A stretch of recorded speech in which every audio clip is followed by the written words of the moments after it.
Hi friend, তোমরা সবাই কেমন আছো? আশা করি সবাই ভালো আছো, সুস্থ আছো।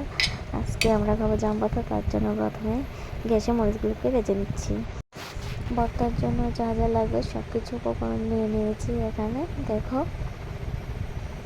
তারপর একটা টিফিন পাটের মধ্যে সব কিছু উপকরণ নিয়ে নিলাম। এখন সব কটা উপকরণকে একে একে পাতে নিয়ে মিক্সড করছি।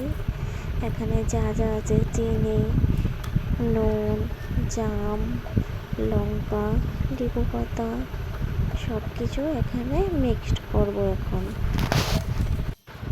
এখানে লঙ্কাগুলোকে হাত দিয়ে গুঁড়ো করে দিচ্ছি হালকা। সব কটা একটু হাত দিয়ে মিক্সড করে নিচ্ছি।